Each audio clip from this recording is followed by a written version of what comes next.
नमस्कार दोस्तों, मैं हूं गौरव और आज एक नई प्रॉब्लम के साथ अपनी बात शुरू करता हूं। जैसा कि मेरा कॉन्टेक्स्ट रहा है पुराना भी कि मैं बात करता हूं तो पुराने एक्सपीरियंस को शेयर करता हूं और उस एक्सपीरियंस में मैंने क्या सीखा या मैंने किसी को क्या सिखाया, तो उन्हीं चीज़ों को मैं डिस्कस करता हूं आपसे। आज फिर से एक ऐसी डिस्कशन आपसे करने जा रहा हूँ। पिछले 3-4 दिनों में एक ऐसे फ्रेंड से मिला था मैं, जिसने मुझे कहा कि मेरे पास एक आइडिया है और मुझे लगता है हम इस आइडिया पे काम करेंगे तो हम सक्सेसफुल हो सकते हैं। तो उसने मुझे अप्रोच किया कि नहीं, तुम एक काम करो, ये ऐप बनाओ ऐसा, और इस ऐप को बनाने के बाद हम ये आइडिया सक्सेसफुल कर लेंगे। बट यहाँ एक क्वेश्चन मार्क आता है। ये जो गलती जो मेरा फ्रेंड जो मुझे गिना रहा था, ये करने जा रहा था जो गलती, ये अक्सर एक नया एंटरप्रेन्योर, एक नया जो छोटा स्टार्टअप है, वो अक्सर ये गलती करता है। वो करता क्या है कि उसे कोई आइडिया समझ आया और वो सोचता कि अब इस आइडिया से मैं एक ऐप बना के और एक बिजनेस खड़ा कर सकता हूं, जबकि ये बहुत बड़ी गलती होती है। मैं आपको बताता हूं कैसे। जब भी एक बिजनेस खड़ा होता है ना, तो वो ऐप के सहारे खड़ा नहीं हो सकता। मतलब कि एक ऐप किसी बिजनेस को नहीं बनाती, इसका उल्टा होता है। एक बिजनेस बना और उसके सहारे, उसमें हम सहारा लेते हैं एक ऐप का या फिर टेक्नोलॉजी का या फिर किसी वेबसाइट का, कोई ऐसा सिस्टम का सहारा लेते हैं जो उससे स्मार्ट बना पाए। मींस जैसे आप एग्जांपल लो कि ओला शुरू हुआ। ओला ऐसे शुरू नहीं हुआ कि एक ऐप बना और ओला की सर्विसेज आना शुरू हो गया। एक ऑलरेडी एग्जिस्टिंग बिजनेस था। मतलब cab booking is already existing business था। कोई कैब बुकिंग, किसी ने उस सिस्टम को समझा और उसे टेक अनेबल बनाने की कोशिश की। उसमें एक ऐप या उसमें एक वेबसाइट, उसमें एक टेक्नोलॉजी को लाने की कोशिश करी ताकि वो बिजनेस टेक अनेबल हो पाए। और अब टेक अनेबल होने के बाद क्या स्पेशल हो जाता है? टेक अनेबल अगर कोई बिजनेस हो गया है तो उसे आप उसकी ब्रांडिंग अच्छी कर सकते हो, उसमें क्विक अवेलेबिलिटी ला सकते हो, कस्टमर रिटेंशन कर सकते हो। ऐसे अनेकों चीज़ें जो आपको आसान कर सकती हैं। जैसे आपके पास 1000 कस्टमर आए और आपके पास 100 बुकिंग्स आई हैं, तो अब आप क्या कर सकते हो?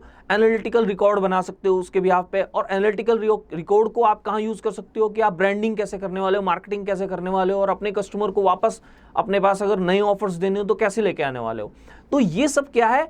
टेक्नेबल बिजनेस के पॉइंट ऑफ व्यू से अगर हम इसे देखें कि यहां हमारे पास डेटा कलेक्शन होता है। ओवरऑल क्या होता है, जब आप किसी बिजनेस को स्मार्ट बना रहे हैं और उसमें ऐप का यूज कर रहे हैं, तो आपके पास डेटा होता है और आपका जो मार्केट साइज है वो इतना बड़ा हो सकता है कि ये लिमिटलेस हो जाता है। मींस आप एक शहर से बाहर निकल सकते हो। ओला एक शहर में सपोज एक कैब बुकिंग सर्विस थी मान लो, और ओला ने उसे एक प्लेटफॉर्म दिया कि आप इसके थ्रू अपने पूरे बिजनेस को एक्सपेंड करो, तो उस शहर से बाहर निकला। या फिर अगर उसे उस स्टेट से बाहर निकलना है या उस देश से बाहर निकलना है तो निकल सकता है, और ऐसा अभी हम देख भी रहे हैं। तो समझने वाली बात क्या है, मैं कंक्लूड करता हूं अपनी बात को, कि एक ऐप के सहारे आप अपने बिजनेस को नहीं चला सकते। आपने एक रनिंग मॉडल बिजनेस बनाना पड़ेगा जो ऑलरेडी कुछ रेवेन्यू भी खड़ा कर रहा हो, जो कुछ कस्टमर भी खड़ा कर रहा हो, और वो एक्सपीरियंस जो उस बिजनेस में आपने कमाया, अब उस एक्सपीरियंस के सहारे आपने अपने बिजनेस को एक्सपेंड करना है, बिजनेस को बड़ा करना है। यानी जब हम बड़ा कर रहे होते हैं तो हमें प्रोसेस का एक स्मार्ट प्रोसेस चाहिए होता है। जो पुराना ऑर्डिनरी प्रोसेस है उसे छोड़ते हुए एक नया प्रोसेस जो स्मार्ट प्रोसेस हो, और उसमें हम टेक्नोलॉजी का यूज करते हैं, उसमें हम ऐप का यूज करते हैं। तो यहाँ समझने वाली बात यही है कि ऐप के सारे आप बिजनेस खड़ा नहीं करोगे, आप खड़ा करोगे बिजनेस को पहले, और उसमें ऐप का यूज करते हुए उस बिजनेस को बड़ा करोगे, और बड़ा करते हुए उसमें ऑटोमेशन प्रोसेस को यूज करते हुए उसकी जो लिमिट्स है वो बढ़ाओगे, और उसमें अपने जो एफर्ट्स हैं प्रोसेस में, ऑपरेशंस में, इनमें अपने एफर्ट्स कम करते हुए स्ट्रेटजीज में अपने दिमाग लगाओगे। और स्ट्रेटजी कैसे बनेंगे? हमारे पास डेटा आएगा। तो यही एक छोटी सी बात है जो मैं बार बार फोकस कर रहा हूँ, अपनी बात पे जोर दे रहा हूं कि हमने ऐप के सारे बिजनेस खड़ा नहीं करना है, हमने बिजनेस खड़ा करना है और फिर हमने ऐप का यूज करना है। तो जो लोग भी अगर प्लान कर रहे हैं कुछ ऐसा कि वो एक नया बिजनेस खड़ा करना चाहते हैं और उनके माइंड में कोई आइडिया और वो उसकी ऐप बना के और उसे बस भगवान भरोसे छोड़ने जा रहे हैं, तो वो गलती करने जा रहे हैं। मैं बार बार बोल रहा हूँ, वो गलती करने जा रहे हैं। उन्हें पहले एक बिजनेस को खड़ा करना है, बिजनेस को रन करना है, बिजनेस में रेवेन्यू मॉडल खड़ा करना है और बिजनेस में कस्टमर्स लाना है, और उसे इस एक्सपीरियंस को यूज करते हुए फिर हमें उस बिजनेस को बड़ा करना है। तो अभी शुरू में ऐप के बारे में मत सोचिए, पहले बिजनेस को सोचिए कितना बड़ा कर सकते हैं, कितना अच्छा प्रोसेस बिल्ड कर सकते हैं, फिर वहाँ टेक्नोलॉजी का यूज करिए।